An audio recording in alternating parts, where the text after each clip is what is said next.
So we both agree that going to closings is an absolute, unequivocal waste of time. Is that right? Oh, absolutely. I made a statement, like a declarative statement, that I believe that it's a waste of time for various different reasons. What an enormous fucking waste of time.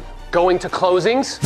It's not a very productive kind of environment if you've been to one before, if you're listening. You talk about the weather. I don't even know why you're there. Truthfully, the only reason you're there more often than not is just to pick up the money. I mean, that's really what's true. And the title company does their job, or the attorney does their job. And yet what was so interesting is I got so much pushback. The industry hasn't been reinvented in over, 50 years prior to EXP. They were kind of the trailblazer of the next generation. A lot of these agents are still playing catch up with the mentality. You were sharing with me off camera before we got started that you grew up in a household with someone who was a very successful entrepreneur. You know, your father, he built a very big company. And you playfully were like, yeah, I spoke two languages, English and like the language of business. And what I am hearing back, right, like in terms of those comments, like it's very, emotional based and not very logic based, where from a business perspective, and I was telling my wife, like, it's not even in, I feel like one of these like politicians, I'm like, well, you took that out of context. You didn't see the whole conversation, right? But the whole conversation was like, every business has a value chain. And understanding that there's probably like this much of the value chain that produces 80% of all of the outcomes. Correct. And if whatever doesn't fit into that 80% should be delegated, and you provide an opportunity for somebody else, whether it's a salary position or something of that nature, so you can stay in the most valuable piece of the value chain. And if you can do that over an extended period of time, you'll get disproportional outcomes. Now, when I say that to you, as somebody who grew up in a house with business, that makes total sense to you, doesn't it? Yes. Yes. But why do you think that that's difficult for people to like acknowledge or accept in the realm of real estate? It's difficult for me to answer that question because to me, it's so common sense. Yeah. Know your value, know your worth, know your strengths. But the key to success is knowing your weaknesses. Like you just said, delegation. Mm-hmm. Without delegation, without being honest with yourself, you will never be able to succeed. It's the same thing as the concept of you're not everybody's person, mm-hmm. right? Not everybody's going to like you. Mm-hmm. So if you can accept that statement, then you should very easily be able to accept the fact that you're not going to be good at everything in your business. And there is always somebody out there that could help you do better if you delegate this out. There are people that are good at things for a reason. Hire them. And it's just time wasted on trying to be the best at AI. Like, I'm not good with systems. My organization is terrible. I'm a now person. I don't know if you're familiar with DISC assessments, but I'm very high D, high I. My S&C is shot. So I need to include people in my system, in my formation of my business, that can organize and delegate that realm for me, because that's not my strong suit. If I took time to organize and follow up and send emails and send thank you notes and do all of these things that I'm not naturally good at and force myself to, it's going to take twice as long. And it's going to take my time away from what I'm good at. Mm-hmm. Yeah, I'm just writing things down as you're speaking. So the first thing I tell agents all the time, coaching clients and stuff, or people in the organization, is if you don't have a system, you are the system. So, and what I tell people is like, if your body is the hardware, our brains are the software. And most agents, what the problem is that they're the only one who has access to their software. So nobody else can actually help them or do anything. And I believe, I'm curious, like what your thoughts are. I think part of the reason why this is because 65% of us grew up in families that live paycheck to paycheck. So what we heard are things like money doesn't grow on trees. Right. Eat all the food on your plate. A penny saved is a penny earned, which is horseshit because it's just a penny. See, I've heard that one, but yeah. And then the fourth one, though, and this is the one that I think is kind of the root cause of this is if you want to do something right, you have to do it yourself. Yeah. And then that leads to this kind of mental map of, oh, like I have to be involved in everything. And you touched on something too, which is like, everybody needs to like me. And I'm not saying that like the goal and objective is to have people that not like you. It's not the goal and objective. No, what I am aware is yourself. Yeah. And Don't what I am aware of is that. as your audience expands, it becomes impossible to make everybody happy. What I tell people is like, look, if Jesus showed up right now, somebody wouldn't like his hair. Somebody wouldn't like his sandals. Somebody definitely wouldn't like the color of his skin. You know what I mean? Like, that's just like what's true. Yeah, right? That's so funny. That's so true. Yeah, somebody will always have something to say, period. Yeah. Yeah. Always. Yeah. So let's talk about this. So you're mentioning like systems, and I believe that part of it is first like thinking. I share with people one of the best things you can get from a trainer, coach, like just somebody who's a little bit further down the path. I don't even like those words. It's just access to the way that they think, because the way that they think allows them to do what they do. So you have this like map of thinking. You understand the value chain as a productive agent. You shared with me like first calendar year, you did 10 million in volume, which is awesome. So there's this recognition of like, oh, systems are important, right? If I don't have a system, I am the system. And I can only grow to the proportion that my systems will allow me to. I don't care how much rah-rah, how many Tony Robbins, how many like podcasts you listen to. You will get stifled by your systems, period, end of story. You absolutely will plateau, because there's only 24 hours in a day and you are only one individual. Exactly. So for you, Alexis, like what are you doing to get that together? Like be like, okay, how am I working on these systems? How am I working on the systems? It's really just, I mean, thankfully with just having a solid CRM and then having an assistant, having virtual assistants, having all these things set in place, having a transaction coordinator. Step one, my very first transaction, before I even knew what I was doing, I immediately, as a brand new agent, new to this industry, day one, first closing, I had a TC. Day one. And so many people were like, oh my gosh, that was another whole thing. It was like, oh my gosh, I can't believe you have a transaction coordinator. You have to understand how all the title and everything works. Why? Is that my job? Do I own a title company? Am I mistaken here? What's my role? Am I the negotiator? Am I the realtor? Am I here to help build wealth through real estate and help my clients get the keys to their dream home? Or am I here to worry about title paperwork? Yeah. I'm confused. You know, I'm confused. So what pops into my head is like, how many successful business people do we know that have 0 employees? None. It like doesn't exist, right? So I think as agents, if we don't kind of embrace a business framework instead of just a sales framework, we are definitely limiting our capacity to help more people. And then you also mentioned like, what is my job? And I believe it's to be in the presence of prospects. That's what salespeople do, right? I prospect, lead, follow up, go on appointments, negotiate deals. I follow my plan. Everything else is like somebody else's job. Now, did you have that like right away because of your exposure, like, you know, with your dad in business? Or did you have like somebody point that out to you like, hey, no, I would hire a transaction coordinator? No, I just knew. I knew right away. As soon as I found out that transaction coordination was a thing, I was like, yes, that is something I'm starting today. I don't want to deal with it because that's not what I need to be doing. I need to be out showing houses to the next client. Boom, boom, boom, boom, boom. As soon as you realize that delegating your weaknesses, and again, like I said from the very beginning, organization and all those things, paperwork, it's not my thing. If I wasn't worried about the liability that came into executing contracts, I would even delegate that out. But the liability is on me. It's my name on the contracts. So I will never sign something on the dotted line that I did not fill out. Period. You know, unless it's, you know, from mine, if I'm giving it to somebody. So just make sure, you know, and of course everybody has their own opinion on that, but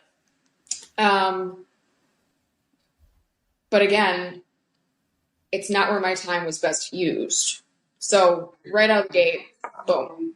Awesome. And then how much do you think, because we were talking to this idea of focus and this idea of judgment, where judgment's actually what's best for the long term? And how much do you think in our industry, because the average agent does about 4 transactions all year long, if you go into any office, a traditional office, I used to own part of one before I sold it back and participated with EXP 19 months ago, as of this taping, where there was 130 agents in the office. There was only 9 people that made more than $100,000 a year. 6 of them were like right at 100, and then there was like, 3, 6, and then there was like me. So I guess the question is how much do you think that kind of low production as an industry as a whole, the average agent makes $72,000 a year, and what I tell people is that the average manager at Taco Bell in California makes 70. So how much of that is because of not being clear on where to focus time? Say that. Sorry. Ask that last part one more time. That's hilarious. She got caught up on the Taco Bell person making 70 grand. So and here's the thing: if we ever fail, we're gonna go work at Taco Bell. Exactly, bro, and get your 70K. Yeah. So the question is how much of not being clear on where to focus your time leads to that outcome? All of it. Yeah. I mean, I would say, if not 100%, right? Obviously it can't be 85, 90% of, I mean, because the rest of it, here's something that I really like. You don't need to be the best. You don't have to be the smartest. You don't have to be the best looking. You don't have to be the strongest. You don't have to be the best negotiator. You need to be honest with yourself about your strengths and your weaknesses. Period. And you need to be resourceful. And why is that so hard, though? Because, being honest, like Ray Dalio, who's one of the richest guys on the planet, which is only one way to measure success, by the way. I think the ultimate success is like when you're 70, if the people that you want to love you still do. Yeah. That's really like being successful. Some people at the end of the day, whoever's watching this and they don't want to be loved before when they're 70, that's totally fine too. That's fine too. So, like you do you. But like he's very believable, let's say, in the world of like business, right? He started the largest hedge fund in the world, Bridgewater, out of his garage. But what he says is that you need an accurate assessment of reality in order to produce good outcome. Which when I first heard that, Alexis, I was like, oh, that's kind of cute. But the more I've marinated on it, it's profoundly true, is that I have to see things the way they actually are, not the way I would like them to be, not the way I think they are, but the way they actually are. And then and only then can I make decisions in accordance with that, and that'll get me closer to what I actually want. It'll increase the probability I'll produce outcomes that I want. Getting an accurate assessment of yourself, though, that's like tough. Because I'm aware that, because our ego is like it protects us, right? Like it's like, makes us not as I find it interesting when they do surveys, like how many people think that you're a good driver? It's like 80%. It's like it's not statistically possible. Oh, I think I'm the best, but when I have people or the dating apps are like hilarious to me, where it's like where something like 65% of the population of females represent as being naturally blonde when it's only like 11%. Oh. And the majority of men represent themselves on apps as being 6 foot or taller and making over $100,000 a year, when only 12% of the population fits that criteria. Oh, that's hilarious too. So it's like it's difficult to get an accurate assessment and say to yourself, like, hey, you know what? Like, this is probably not the thing that I'm best at. Or the accurate assessment could be, my thinking is keeping me stuck. My unwillingness, because I don't trust people, which is really at the root of not wanting to hire people, I don't trust somebody to do the job, is actually inhibiting my ability to help more people. Would you agree with that? Yes. So again, I think that the most important thing is it's so weird. I mean, we are our own worst critics, but you're right. We do protect ourselves. We Band-Aid ourselves. We have plastic wrap around ourselves when it comes to the truth a lot of times. Us as entrepreneurs, I think that every day, I'm never satisfied personally. I'm never, like, I always, even in my yoga classes in the morning, I'm like, I need to push myself. I want to do this. I need to be able to do this by tomorrow. I'm constantly not happy and pleased. And it's a double-edged sword, really. climbing that ladder, never being satisfied. But it's tough. It's really tough to look from the inside at yourself. Yeah, and be like, how am I contributing to this? Because the natural tendency is to want to blame everybody else and be like, oh, well, buyers are this and buyers are that and sellers are this. There's like, okay, well, how am I contributing to this? How am I, if I'm producing, let's say, an outcome that is not what I ultimately would like to produce. And in the business world, specifically in real estate, I would propose that that's units and volume. People tell me they're like, oh, I just love people. I'm like, that's disgusting. You haven't dealt with enough people. Oh my God, I just love houses. I'm like, bro, you know how many houses I've been in? I have to burn my suit because they have like a fucking cat farm. I hate the agent bios. I hate the agent. Oh, I'm just passionate about helping my clients find their next home. No, you're not. I know. Stop it. You're lying. Yeah, you stop it. We're already off to a really bad start. I'd respect you way more if you just told me the truth. You know what I mean? So yeah. And I don't know if it's because, and again, I did that. I was like, oh, I'm just passionate about helping the next client. It was very quickly. I mean, I would say within months that I realized how, unauthentic it is to be that. And people can sniff that out. Very easily. Yeah. Oh my God. People will right away sniff that out and be like, well, this is kind of phony. And your success will falter because of that. Yeah. And I think, I want people to really hear us. Like, I'm not saying that like my intention isn't to give great service. My intention isn't to help. It is. No. I'm also aware that I can get whatever I want in life if I help enough people get what they want.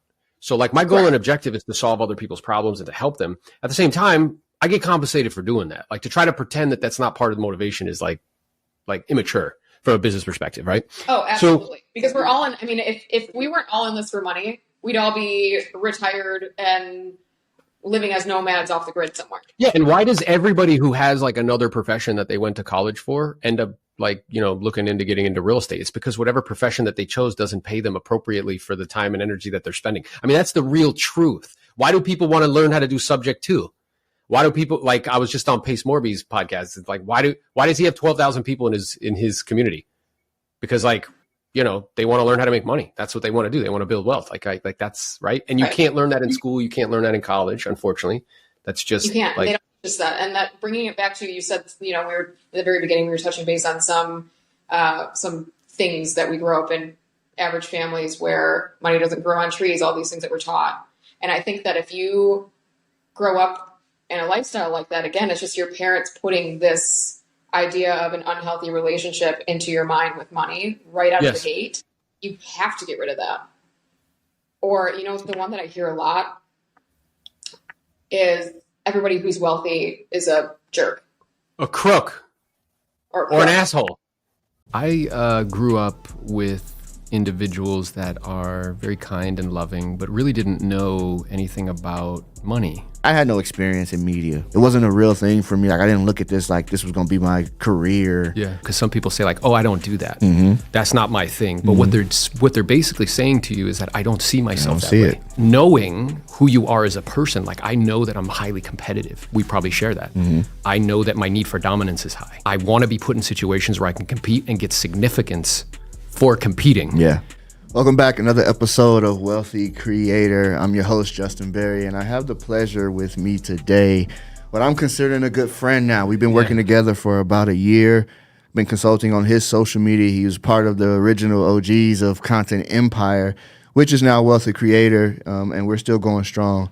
I have with me Aaron Novello. Yeah, what's up, brother? How you doing, man? It's awesome to have this conversation with you in person, because we speak on a regular basis, like bi-weekly, and now just to do this in person is great. Oh man, it's awesome. I'm so glad you was able to make it. We've been planning on this for about 6-7 months now, trying to get you in, and it's good. It's WealthCon week this week, so you get to see some of the inner workings of everything and the prep for that. So that's exciting. But yeah, man, I'm happy you're able to come out. Truly, for sure. So Aaron, I'm gonna jump straight into this thing, man. I want to know, I know you as a great businessman, but I want you to tell a little bit of your story so that people can begin to understand who Aaron is, the person, the businessman, the business owner. Yeah. The individual. Tell me more about yourself. Yeah, so I grew up with individuals that are very kind and loving, but really didn't know anything about money. And I watched what that environment can do, right, with lack of resources and the things that go along with that.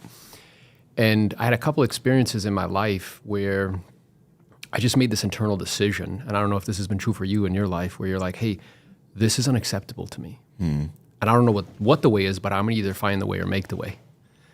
And that led me to bumping into real estate. And what was really interesting is that when I would do those personality profile tests, I'd always try to will them to come back like surgeon. Because I would look at the list and be like, who makes the most money? Yeah. And they would always come back salesperson. And I would always try to push it away and be like, no, like that's not what I want to do. Yeah.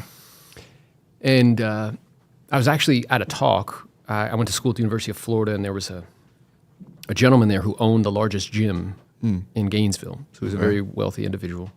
He had his own helicopter and, all the accoutrements of success. Yeah. And he was talking about a book called Think and Grow Rich, which, I'm sure a lot of people have read and the audience has read. And that was my first exposure to it. And what was true is that there was also this woman who was very attractive, who was an agent. And she was talking about like being an agent. So I was like, I'm in college. I'm like, hey, maybe that's what I should be doing is like becoming an agent. And that just vibed directly with those personality profile tests. Wow. And then I just happened to, do, well at it. And at the beginning, though, it wasn't like that. I made $13,000 my first calendar year. So not something people would put you on, the Wealthy Creator podcast to teach you how to do that. It's definitely not something people would pay you to coach them to teach you how to do that. I just had an inaccurate assessment of reality. I didn't understand like what the game was and what I should be focusing my time on. And once I got an accurate assessment, it's kind of off to the races. And in 2007, though, I was on track to do about 60 transactions, but my mom had a brain bleed. And in a very short period of time, she was young, she was like 27, I shut down my business immediately within a week, gave away all the listings, all the pendings, and I moved back home. And I started over from scratch. And what was really, I would prefer that didn't happen to my mom, obviously. At the same time, it gave me this internal kind of knowing, which was I had a particular skill set on how to list and sell property in high volume. And that gave me experientially a knowing I can do this anywhere if you just drop me anywhere. Yeah. So, and then, in that new place, it took me first year did 17, then 50, then 85, then 89, then 100. Did 100 a year for 10 years in a row, 200 deals a year twice. Wow. Yeah. Just crushed it after that. Yeah. And it was really, I think at first it was like selfish because it was about like showing people like I'm the man or I'm really good at this. And what it evolved into though, because I saw what it could do for others. So when my mom had that brain bleed, I was able to buy her condo and pay cash when I was 27 years old. Wow. And I was like, whoa, wait a minute. Like, this isn't about like flexing. This is about I can use this skill or ability to be able to serve other people and help them. Yeah. So glad you said that because, our mission here, even in the Boneta company, in the wealthy world, it is to serve people, right? Like that's what we want to do. We want to enrich communities. You want to serve people.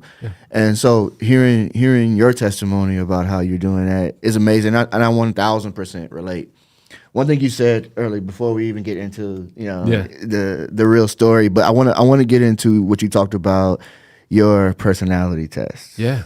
So we use what's called the predictive index for everybody that comes through here, right? And actually when I first started here and they had me take it, it was like my first time actually taking it. I took it at like 11:30 at night. Real quick. Like, I didn't care anything about what was going to happen because I kind of, it's funny. In my mind, I was like, I know who I am. I know what I'm capable of. Like, I'm about to just tell the truth on this thing and keep it moving. I didn't overthink it at all. And I came back a persuader. Really? Yeah. And so it's funny because I think that personality, I think I came back that way specifically because of my history, one in sports, but I've always been like the captain and the leader and the individual that was kind of like influencing my team. And so I think as a persuader, especially, high school, college, you have to do that, right? Like, it's no question. High school, everybody's in there playing around. You have to be the one that kind of not only leads by example, but is able to talk on a level that anybody can understand to get them to do what we're trying to accomplish here. Now, our team was like 4th in the state for 2 years straight, right? And we battled with all of the top teams. So I found that to be like mission accomplished for me as I was ending. I was like, all right, I've lost a total of maybe, I think it was 11 games all 4 years. Yeah. All right. So I did pretty good. Then when I got to college, I was like, oh, I'm starting all over again. All right. And even still, it was like, all right, how can I, get implemented in this new system and this around these new teammates? Some of them are 5th-year seniors. So now you're an 18-year-old kid with grown men. Right? Like, you're trying to figure out how to, really kind of make yourself a presence in a locker room that already is established. And one way of doing that was, selling yourself to everybody else, letting them know who you are and what you have to offer. Yeah. And so it's funny, like you talked about that, like, you were trying to think, what can I come back as? And you know what that made me do when I came back as a persuader? It made me go check and see what everybody else was. Oh, really? Yeah, because I'm like, all right, Ryan Pineda is successful. All right. And at the time, I didn't know him really. I just knew, I knew about the opportunity. I didn't know him.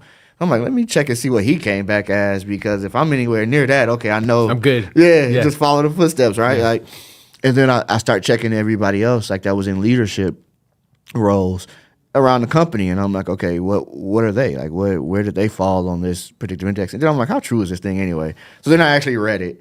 And, it's so spot on. Accurate. So accurate. Like, it's unreal how accurate this thing is. And so, but yeah, I say all that to say, like, you're 1,000% right about going and being like, okay, I need to make sure I come back as, a certain thing. But it does help. Not only, it helped me with the confidence to be able to kind of step out and be a leader in positions that I never, like, I had no experience in media. Right, like it wasn't a real thing for me. Like, I didn't look at this like this was gonna be my career. When I was playing ball and when I was doing other things, like, that wasn't in the plan. I just had fun doing it on the side, kind of a side hustle if I could make some money. And so I'm saying all that to say, like, you're like, I can totally relate to how you were like, all right, what am I coming back as? It didn't fit what you thought of yourself. Yeah, and I think what's true is that you can only behave in accordance with the way you see yourself. Yeah. That's like, and what's interesting to me about that is, and that applies to social too, because some people say like, oh, I don't do that. That's not my thing. But what they're basically saying to you is that I don't see myself that way. It. Yeah. And so then it's like, okay, how do I work on self-image? Now, part of it is data. So if you take like the predictive index and you're a persuader or a captain or a maverick or, whatever your profile is, that helps you to get clarity between the difference between the way I think I am or the way I actually am. Right. So I had a coaching client recently, and he's like, hey, man, I think that you see me different than I am. I said, that's quite possible. What's also possible, because people pay me to see what's true, is that I see you the way you actually are, not the way you think you are. Not the way you see yourself, right? Not the way you see yourself or the way you would like to be perceived. Yeah. So by knowing who you are as a person, like, I know that I'm highly competitive. We probably share that. I know that my need for dominance is high. I know that I want to be put in situations where I can compete and get significance for competing. Yeah. So if you know that about yourself, then you can position yourself in situations that you can let your gift out. And what's also true is, if I know, let's say I know you're a persuader, now as a leader, that helps me, because now I know how to interact with you. Exactly. I know how to inspire you. I know how to kind of push buttons a little bit, because you're competitive. Yeah. So I could be like, hey, bro, like, where you at? And then you're like, what? And then you want, right? Yeah, then you going after it. Yeah. I mean, it truly is like, and this is for anybody that's listening or watching who is operating a business and not using some type of personality test when they do their hiring, when they, like, even if you already have the established business, go back and make everybody take this test. Yeah. Not only does it help you hire, but also helps you with how you manage each individual. 100%. Right? Like, Ryan knows that if he comes to me and goes, the numbers ain't really doing what they should be doing, that I'm up all night. Yeah, you're like, excuse me? Like, he knows that, right? Like, he doesn't, and for the most of the time, you don't have to tell me, because I'm seeing it too, right? Like, I'm trying to figure out why something isn't working.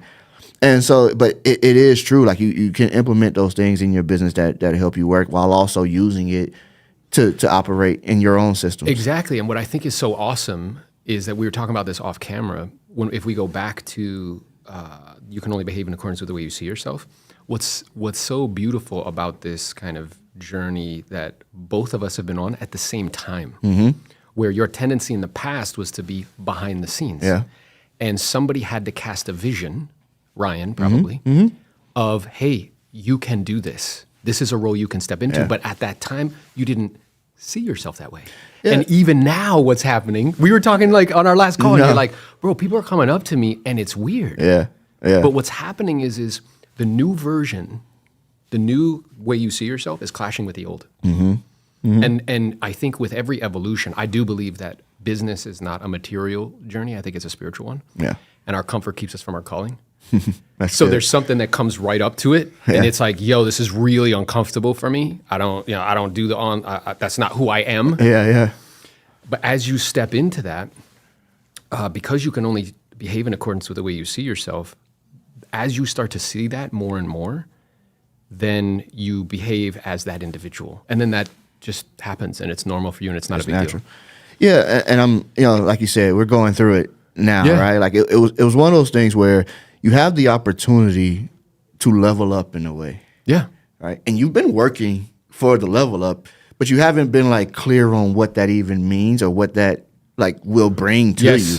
Right. Like you understand, yes, scaling my business is important. I'm gonna do everything I need to do to scale the business. Right. Like you understand that. You get on social media, you're like, okay, I'm trying to drive leads. Yeah. I'm trying to grow influence. I'm trying to grow my downline. There's all these things that come with why you are putting out content. And then there's the moment of, oh no, they're seeing me differently now. Yeah. And now I have a responsibility. Yes. And I almost owe it to them to give out what is due, right? Like to give them everything that I have, because again, we're coming from the place of I want to serve people. 100%. So the reason I got all excited is I was having a conversation with a member of our team. She's part of our organization, Elite Builders at EXP. And I see her as like a commander. Like she can build and help a lot of people. And she told me a story 3 years ago while we were having dinner. And I said to her out loud, you need to tell that story more often. Yeah. But you know what her first response was? I'm not comfortable because I have shame about it. And I'm like, well, instead of having shame, you should be proud of what you've been through. And a lot of people would benefit from that. Yeah. Do you see what I'm saying? Yeah. So I think there's a difference between a plan, a strategy. So a plan is like, hey, I want to do this on social. I want to have 10K. I want to do whatever. A strategy is, how am I going to do that, which you guys can help with? All right. More importantly, why? So what I'm aware of, the reason why we're here doing all this is because I know, I was telling my wife this the other day, is there a small part of me that digs it when people recognize me? Sure, I'm human. You're right. The flesh is weak. Of course I'm going to be like, oh, that's kind of cool, right? Yeah. More importantly, though, I know that as I get more attention, that helps other people grow. That's what I'm aware of. So that's the driving force behind it. And I think a lot of people, it's just my experience, they're just doing content. They're copying other people in hopes that they can get something that they can get followers from. Yeah. And I think that's completely the wrong way to do it. Instead, I think if you're authentic about what you believe, you will pull people towards you, but you will also become polarizing. You will push people away that aren't into your vibe, right? So me and you were talking about, it's about serving people, helping people. There's a whole segment of the business community. It's like, that's lame, dude. This is about making money. It's bottom line, it's profit. So those aren't our people. Right. And that's cool. Yeah. It's fine. Yeah. No, 1,000%. Like I'm not here to be a people pleaser. Like that's not why I'm doing this, right? Like that's not why I have taken the opportunity to step in front of the camera and speak about what I know. That's not why, right? Like when you talk about serving, you do it without the expectation of what the return is. I really want to see you win, right? Like I'm willing to spend hours of my week with you because I really want to see where this goes and how far you can take it. Yeah. Appreciate you waiting. Hosey had me waiting because this is East Coast, West Coast. And we had to get this emergency meeting popping because we got all these people texting us, emailing us. And I wanted to get together some powerful leaders in the Elite Builders so we can address this head on. In the 18 years I was selling real estate, things changed as far as like how the business is done in terms of technology. This is a fundamental structural change to the business. At the same time, what I'm aware of is that our industry is very, adaptive. I know that with these changes, people who pivot will actually, I think, do better and actually make more money.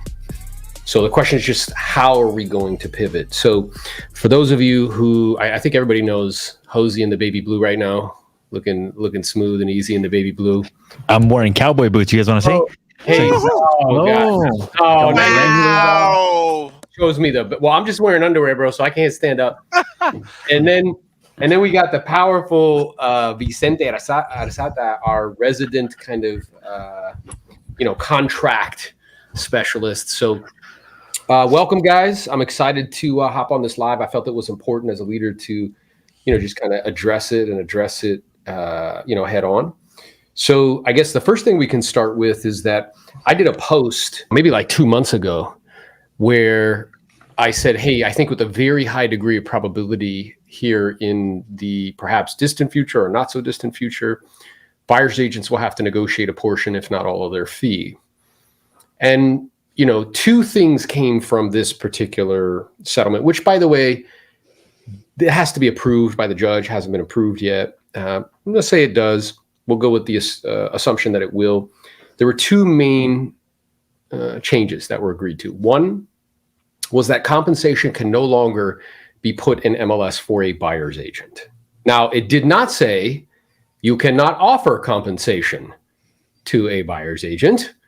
It just said that it can't be put in the multiple listing service. And what I'm aware of is for commercial real estate, a lot of transactions are done without the commission being put anywhere. And when somebody makes an offer, they kind of do an LOI, a letter of intent. And in that offer is the purchase sales price and also the professional fee that the buyer's agent is looking to get on that sale. And then it becomes a negotiation.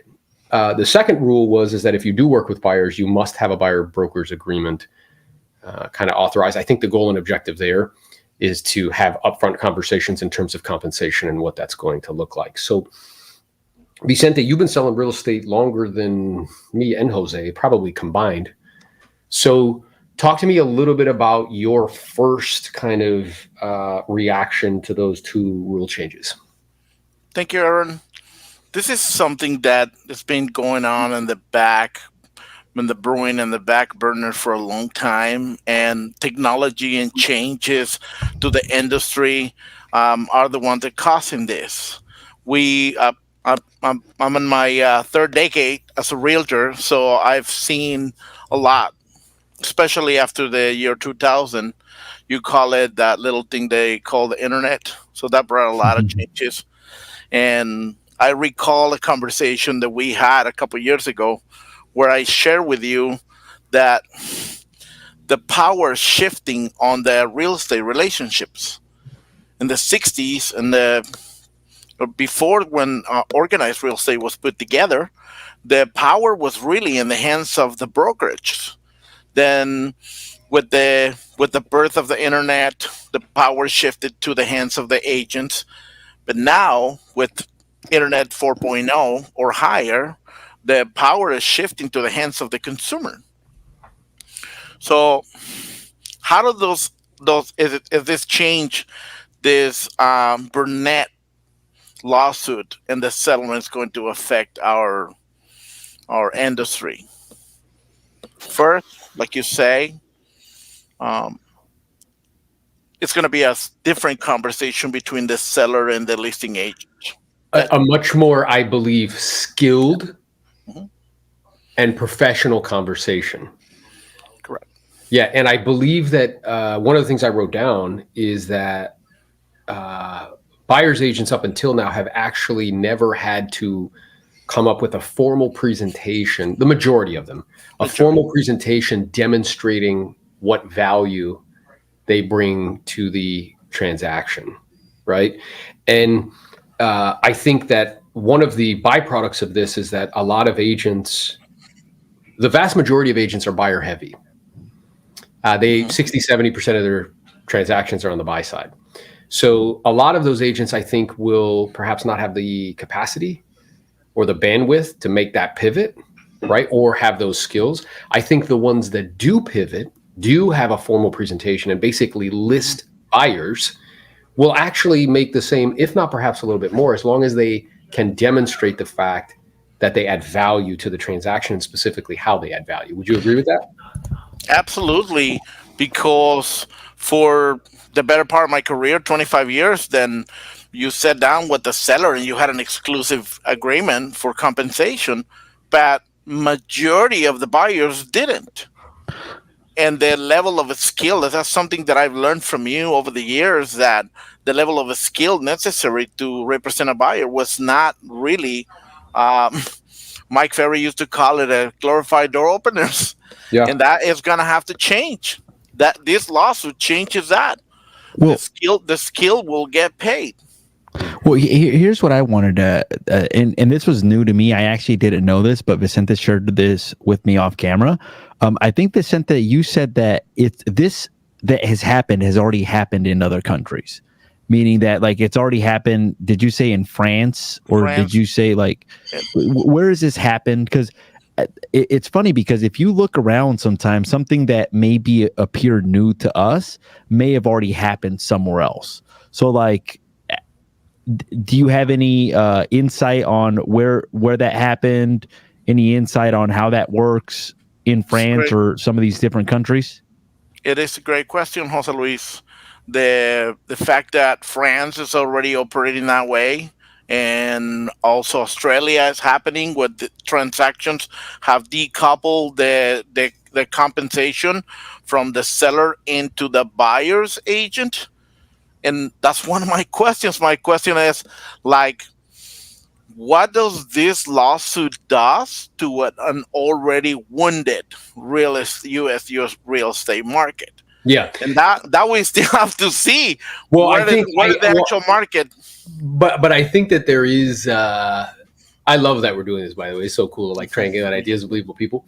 So I think that with a high degree of probability, being that volume has already gone down 19, like depending on geographic area last year, 19 to 30%, depending on where it was, 6 million to 4 million transactions. And let's say the majority of buy sides, I mean, the majority of agents are buy side heavy, 60, 70% of their deals are on the buy side.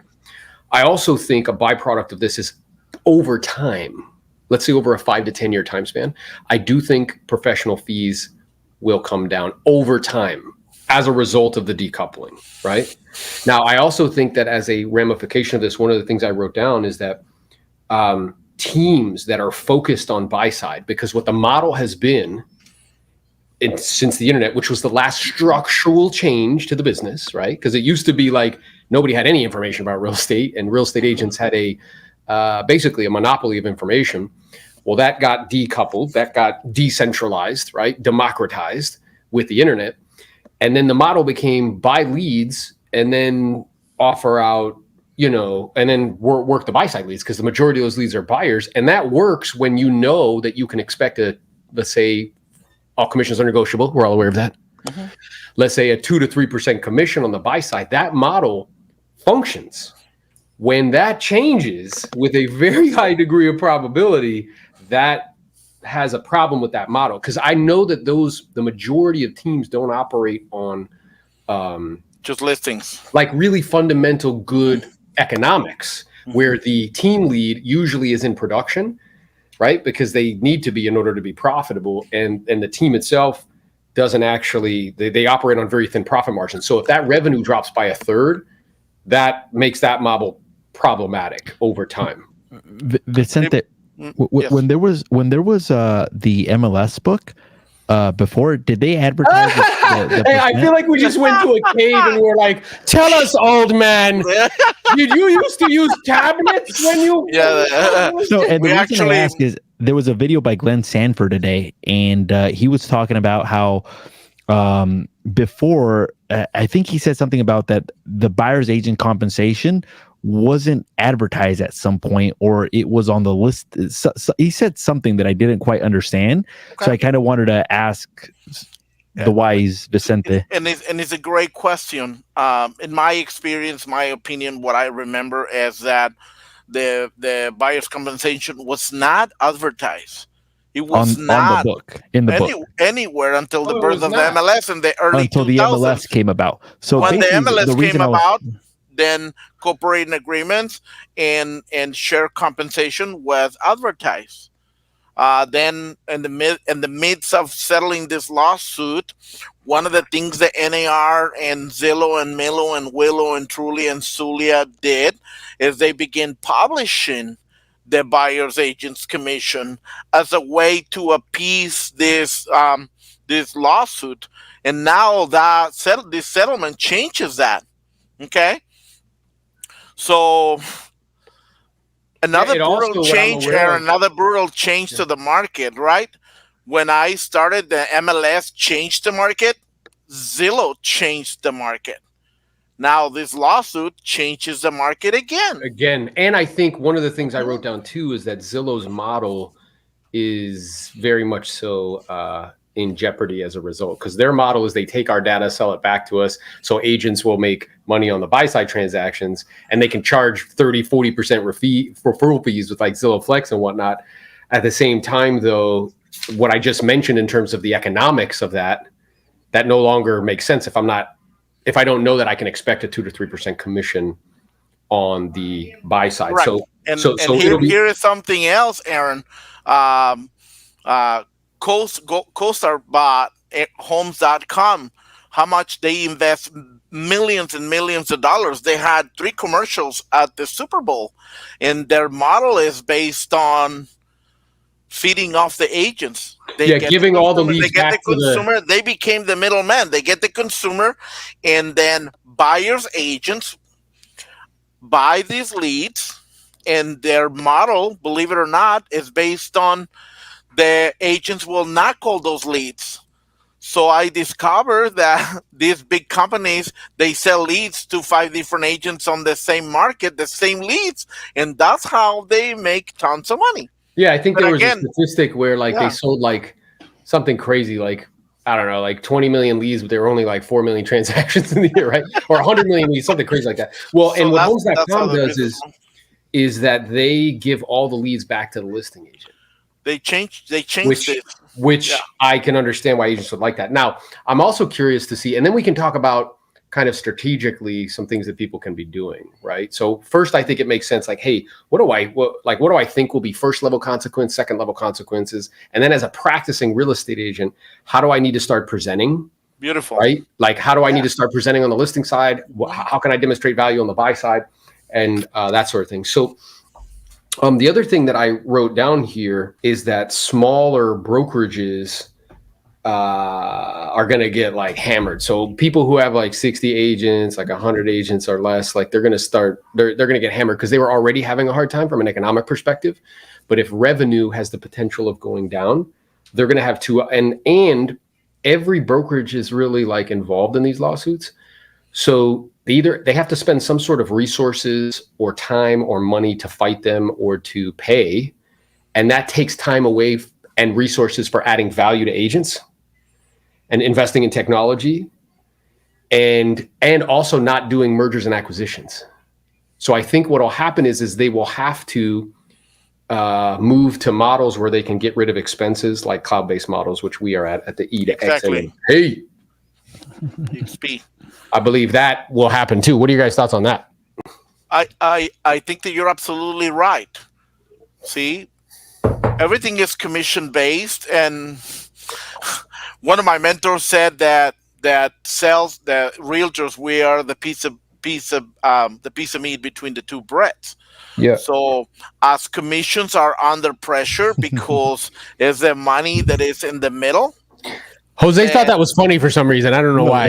He's such a little kid, bro. You said heard me say this before. You said the meat between two breads, and he was like, ha ha ha ha. You didn't think that was funny? Come on. One of my title reps calls them Vicenteisms. But anyways, moving forward, because the commissions are under fire. I saw this coming a long time ago, and I've always throughout my career, Jose knows this, I've been extremely fond of buyers because that moral salary that gives you, seeing them put the key on their first home and help them build wealth, and having called me after 20 years and say, I want you to represent my daughter because you help us with this, and that is cool, right?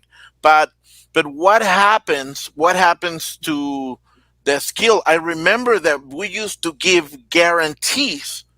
A client, if I am the consumer, Aaron, and I want representation, I want to see value. Now that I'm gonna have to pay, I have to see value. We had these conversations over and over with listing sellers, where they say, okay, I'm interviewing 3 agents. Where's your value? That's right. And So then the the ability to represent that value, and then getting the contract. yeah, But and I in the think absence we're of value, assuming that listing agents and sellers aren't going to provide compensation anymore. no, I agree with you. I think that they will, and I think that they'll do it They in have one to. of two ways. I think they'll do it either creatively by offering concessions, because you are allowed to offer concessions. So let's say you're like, hey, I'm going to offer like a $10,000 closing cost concessions, but that'll help the buyer to pay perhaps a little bit of the buyer's agent's professional fee. I think you can also, as a listing agent, we're kind of getting ahead of ourselves in terms of like what you can do. Mhm. Is now we've been talking about this for like a year, like presenting with options. So if you look up badass or badassery in the vocabulary, you'll probably find Aaron Novello's pictures right next to it. So I got to interview Aaron in the Team GoGo Agent Attraction call a few months back, and I didn't know who he was. Well, after the call, I got off of there and I was like, oh my gosh, I really like him. I love his mindset. I love his attitude. I think it's really important, our mindset, and it's really important what we believe of ourselves, because then we take action if we believe that we can. And I'm super excited for all of you to be able to listen in. I got the go-go seal of approval, apparently. Yeah, that's cool. So it was like, I was like, you were like the badassery of real estate in action. And I wanted to interview you. I know you do all kinds of interviews, like, all kinds of things, but I really wanted to get to know you, of how did you get to this mindset and how did you get so solid in who you are, right? So can we go all the way back to like, let's start at childhood. Who is Aaron? Yeah, so I think that we can only behave in accordance with the way that we see ourselves, which is super interesting, right? Because I have the good fortune of coaching agents across the country and, in the organization that we're building. And no matter how much rah-rah, like how much motivation, we will always fall back with our self-image. And the issue is like, okay, well, where does that image come from? And usually it comes from experiences that we've had in the past. And what I think people don't realize is that it's also malleable, meaning What does that mean? It means that you can change it. And you know this because you spent a lot of time with like Tony Robbins, and he talks about like physiology, focus, and language. And those are the ways that we can shape our identity. And our identity is how we see ourselves, right? So, there's a saying that says like, when you see it, you'll believe it. That's actually not what's accurate. It's when you believe it is when you'll see it. Yeah. So my experience as a younger person, which kind of shaped me at that point, was my parents got divorced. Biological parents got divorced when I was young. And I was sent on a plane like for 3 years, from the time I was 1 till 4, to go live somewhere for 2 months out of the year, 3 months out of the year. And really with a stranger, not somebody that I actually knew them. And if you can imagine kind of being a little 3 or 4-year-old, like our brains aren't fully developed at that time. So we make meaning. And the meaning that I deduced is like, oh, I must have done something wrong. Like, there must be something wrong that this person that I love so much is like sending me away. So then the meaning that I came up with is like, oh, that means I have to be like the best at everything. So okay. I'm going to stop you right there because I know exactly why I like you. So I'm going to tell you my story, which is literally the same meaning, different story behind it. But I have my parents, they're still alive, healthy, and they're married. And I was raised with my sister the same way. My parents never told us they love us, like the words, right? Mm-hmm. And so I achieved, thinking if I achieve this, then they're going to tell me they're proud of me. Or if I get that award, then they're going to tell me they love me. So I know exactly where you're coming from and where that achiever began. Now I don't know how to do anything else. I no longer need that. I no longer do it because of the same reason, but it created a habit and I don't necessarily want to break. It's my identity. It's who I am. Yeah. And what I'm aware of is that the reason underneath changes. So initially it was fear. It's like, I'm afraid that if I don't perform at an optimal level, then I won't be accepted and therefore I won't be loved. Oh, and the power. you speak my language. While externally people might look at you and be like, wow, like you're producing favorable outcomes. Internally, it wasn't like a fantastic experience. And it's really about raising levels of consciousness. So the first level of consciousness is like, why is this happening like to me? It's to me consciousness, which is really victim. Like, this is not fair. Like, why am I having to go like, on a plane? And like, why is this happening to me? Right. The second level of consciousness is by me, which is meaning like I'm a co-creator of my experience. So I create with the creator, right? And the idea is like, instead of asking, why is this happening to me? It's like, well, how's it happening for me? So everything becomes like a learning experience. And then the highest level of consciousness is actually through me, which is that there's something that's bigger than me. And you can call that whatever you want, Ray, Chi, the primordial vibration, the Holy Spirit, God, like whatever you want to call it, that wants to accomplish something through me. Oh my gosh, like you and me literally talk the same language. You know the Zig Ziglar quote that I can have absolutely anything in life, the more people I can have to get what they want. I'm in the people business. I'm in the business of changing lives through me and through what I learned. And I do believe in God. So I do talk a lot about God. And I have a lot of spiritual leaders that live today and lived in the past, like Dr. Wayne Dyer, who's no longer here with us, but Tony Robbins, who is. And I try to take as many people as I can every single year to UPW, which is Unleash the Power Within. He is 60 some years old. So who knows how long he's going to be here. And it's so different to be able to go to an event like that in person than it is to read a book or watch something on TV or YouTube, right? So I'm assuming what happened, it started in your childhood, but when did you start realizing that, hold on a minute, I give meanings to things because of things that happened. It doesn't necessarily stand true anymore. When did you start realizing this soul search? Well, first of all, I say the same thing. I say that business is a spiritual game. My family of origin, they're nice people, but they, were ignorant. And ignorant doesn't mean stupid. It just means they didn't know something about financial freedom and independence. So I watched, they live paycheck to paycheck. They're kind. A couple of times we were on food stamps. So I was just aware of the negative consequences of like poverty, essentially. And I made a decision where I was like, look, I don't know what the way is, but I'm going to either find the way or make the way. This will not be my experience for myself or anybody that I'm responsible for. So I started to read a lot of books. And the books that I had a tendency to read obsessively were about building wealth, and they all had a tendency to gravitate towards real estate. And I figured, well, what better way to learn about the vehicle of real estate than to help people to buy and sell it? And what was interesting, Gogo, is on those personality profile tests that I would take, I'd always try to find who made the most money. And it was like surgeon. I try to like will the test to be like, yeah, I'm supposed to be a surgeon. You know what it would always come back as? Salesperson. And I would be like, no. Like, yeah. Right. So that led me to, I was in a talk at the University of Florida where I went to school, and there was a woman there who was talking about real estate. And the guy who was leading the talk was like the richest guy in Gainesville.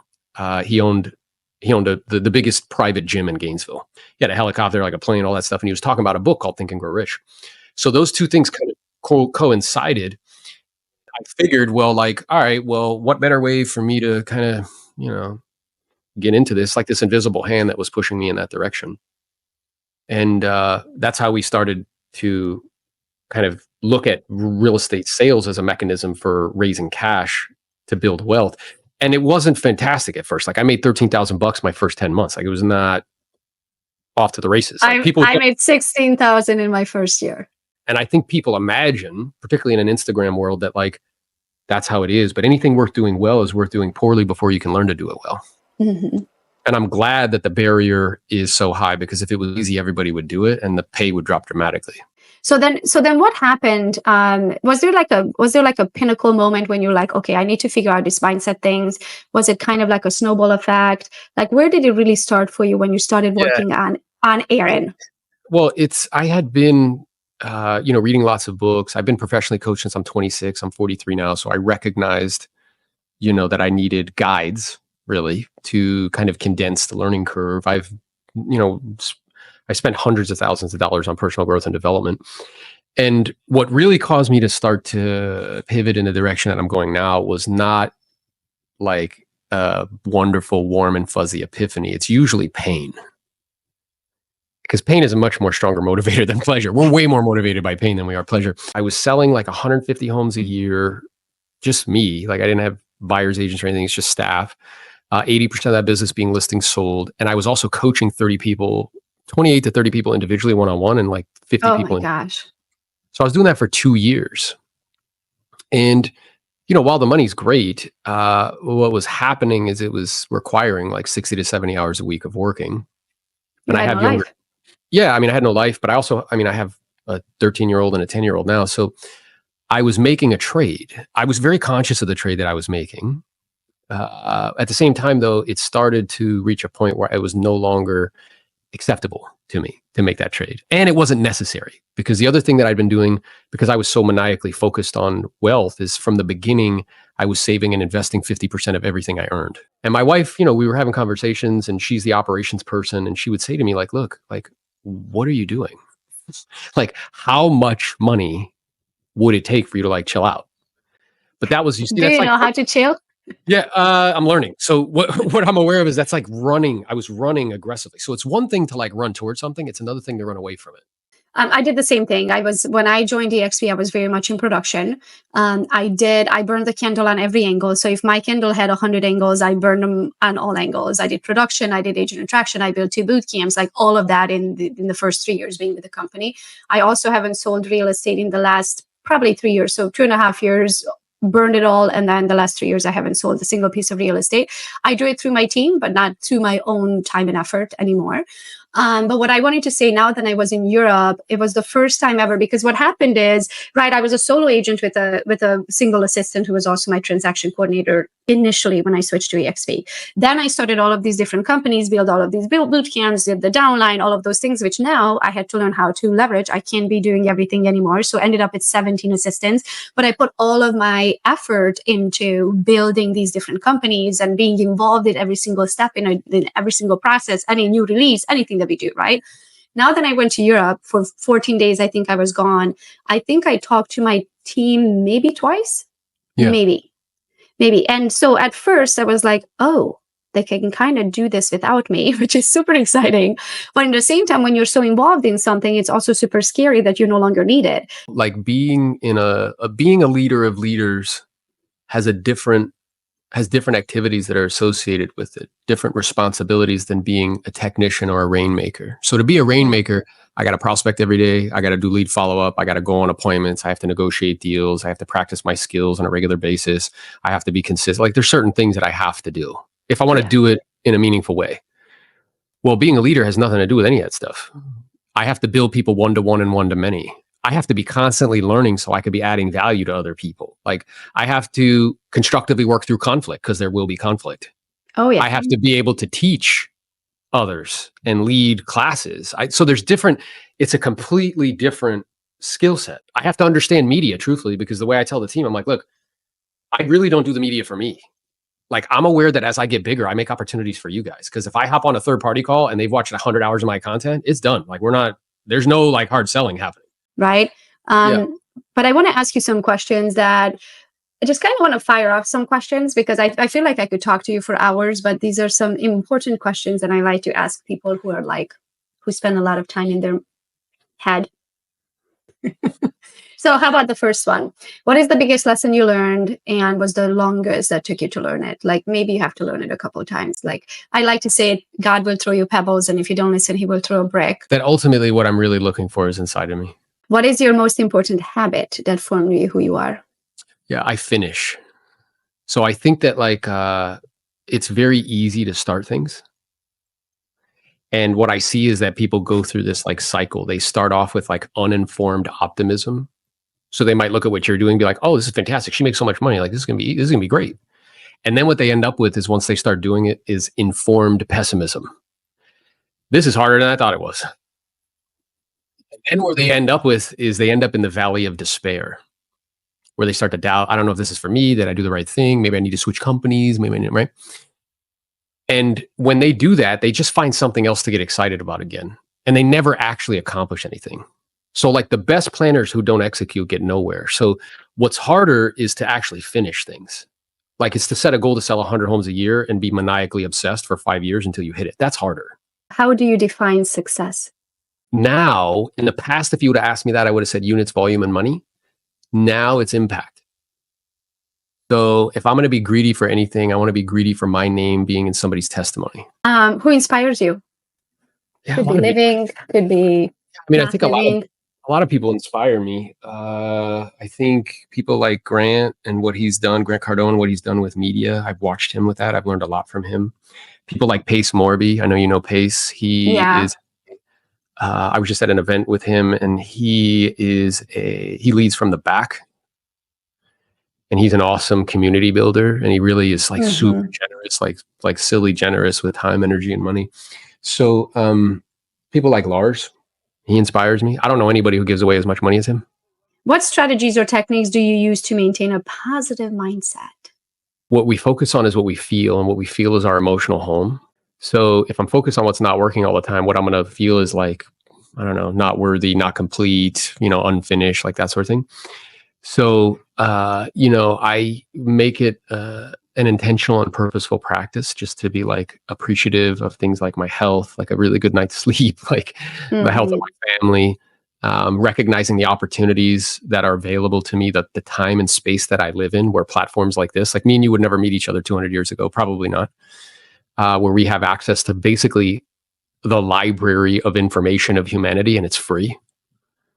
So just to like recognize, what works, and that I have the greatest gift that I'll ever receive, which is the gift of life. Like once that goes away, I promise you, like all your friends will disappear. You know what I mean? Like everybody will go about their business and do something else. And all of this would be happening right now. Somebody else would be on this call with GoGo. Like somebody else would be, coaching you, like doing all this stuff. I just wouldn't be here to experience it. So you said you love reading books. I can see plenty of them behind you. Like 2 or 3 that are your favorite books. The first one is it's a book called The Almanac of Naval Ravikant, which sounds like yeah. Okay, how do we spell that? The Almanac of Naval, Naval, and then Ravikant. I don't know. You could kind of do it phonetically, but if you Google it, it'll pop up. Yeah. Naval is a guy who he is out in Silicon Valley. He's had a bunch of exits. He's a young person. He's got more money than he needs. But it's very rare, Gogo, that I read something, and it's not because I'm so smart. It's just that most information is recirculated information. It's rare that I read something that's like accretive that I haven't heard before. Most of the time, it's like recycled. It's like when people say like Atomic Habits, that was mind blowing. I'm like, really? Like, it's not. That's an old idea that's been talked about like a million times before. You know what I'm saying? It might have been repackaged in a different way. Yeah. But one of the things that he said when I was talking to you about understanding leverage, he said something that I'd never heard before. And I'm telling you, it completely changed my thinking and radically changed the course of my life because of that. He talks about that there's 4 forms of leverage. The lowest form is labor, which is interesting. It's like, why is that the lowest form? That's what most of us go to. Like, oh yeah, I can get people that work with me or for me. Well, labor gets tired, sick, quits, wants more splits, wants to switch companies, like whatever, right? It's the lowest form. It's better than having no leverage, but it's still not a great form of leverage. The next form of leverage is capital. It's money. It's like, well, why is money more valuable than labor? Well, never gets sick, never gets tired, never gets quit. If I invest in an apartment building, it works in that apartment building 24 hours a day, 7 days a week. Okay? 2 forms of leverage that are actually more powerful than those 2. And the people that have used them in the last 30 years have accomplished what it took others who used those first 2 forms 200 years to accomplish. They did it in 30 years. The what's above capital is media. It's what you've built your whole empire on. Why is media more valuable than money? Listen to what I just said to you. Media attention is more valuable than money. How? Well, media works 24 hours a day, 7 days a week. There's no borders or boundaries, guys. So now, because I'm beaten up on YouTube all the time and adding lots of value, it is a common occurrence 5 to 6 times a week. People reach out to me, schedule a call with me to talk to me about EXP that I've never spoken to before in my life. Media is more valuable than money. Now, when I read this, my wife was posting pictures of our kids on Instagram. Like, I wasn't paying attention to it at all. Once I understood that, we need to go. So I went from 2,000 to 47,000 on Instagram. I went from, right, we started to pay attention to it. And I started to learn. I hired somebody, paid him a bunch of money to teach me like how to do this. Okay. The highest form of leverage is software. Why is software more powerful than media? Well, it has the same kind of structure that it works 24 hours a day, 7 days a week, anywhere on the planet. but it costs almost no money to duplicate or replicate once you create it once. Look at the richest people on the planet. Zuckerberg, code. Bezos, code. Elon, code. Right? It's software. You guys are good with all the fires and everything? It actually helps the real estate market, just so you know. I've seen some like the devastation that happened after the fact, man. I think there was like 50 to 60 homes that burned down. Wow. Structures in LA, 10,000, bro.